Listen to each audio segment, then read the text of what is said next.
The Zebra Midge. This is one of my go-to flies all season long. And that's because midges are the only major bug type that actively hatch throughout every season, including winter. So when you're not quite sure what fly to tie on, it's never a bad choice. And if you're new to fly tying, it is one of the first patterns we recommend learning here at VFC.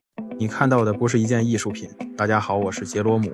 本期带来 Ventures Fly Co 斑马摇蚊蛹绑制教学。摇蚊是几乎一年四季都能羽化的水生昆虫，我们可以遵循 Match 的 Hatch 的核心原则，针对性匹配水域的虫态，本质上和大家常用的孑孓拟饵在模仿虫态的适口性、做掉底层水域的应用思路上，其实是很相近的。First, to make adding the bead easier, I like to put the hook in the vise upside down. Then slide the bead onto the hook, making sure the smaller hole is facing forward. Then pull it out and secure the bead and hook in your vise like normal. Next, start your thread right behind the bead and lock it in with a few wraps. This is called a jam knot. Then trim the tag end. From there, wrap your thread back toward the bend of the hook to create a smooth thread base. Then bring it back toward the bead. Now for the wire, snip off about a 1.5 to 2 inch piece of silver wire. Use your all-purpose scissors or wire cutters for this. If you only have your tying scissors, use the very inside near the hinge. Cutting wire with the tips will dull them fast. To tie the wire in, hold it at about a 45-degree angle in front of the hook and take a couple loose wraps over it.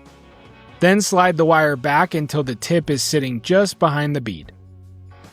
Once it's in position, start wrapping back again with smooth wraps, keeping the wire lined up on top of the hook shank as you go. Before we build the body, up to this point, your thread has been twisting as you wrap. Flatten it out by letting your bobbin hang and give it a quick counterclockwise spin. Flat thread lays much smoother and helps you build a cleaner body. Now wrap forward with smooth, tight turns to build a tapered body. Some people like their zebra midges really thin, some like them thicker. I like mine on the thinner side. So add as much bulk as you want here, it's personal preference.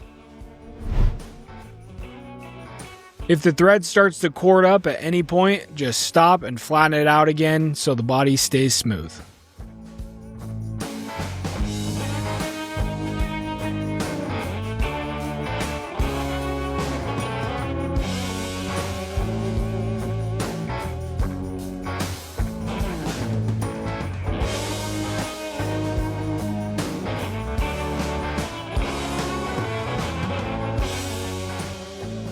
Once you've got the body where you want it, do a quick one-turn whip finish right behind the bead just to lock the thread in place.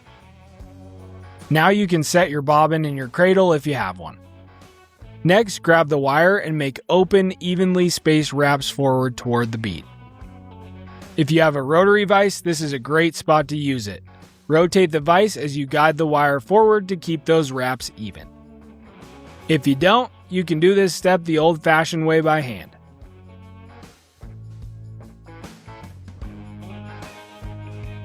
When you get to the front, hold the wire in your tying hand and go up and over with the bobbin using your other hand. Then give it a few tight wraps on the other side of the wire, locking everything into place. Then bend the wire back against itself and helicopter free, or snip it off with your all-purpose scissors.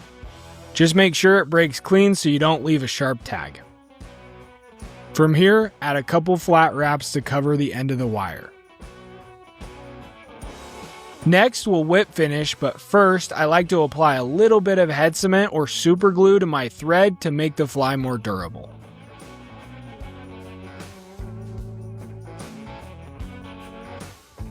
I'll add a couple more wraps, then grab my whip finisher and give it 3 to 4 turns.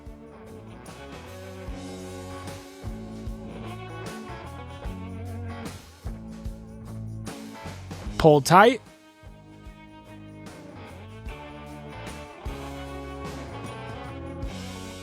and trim the thread.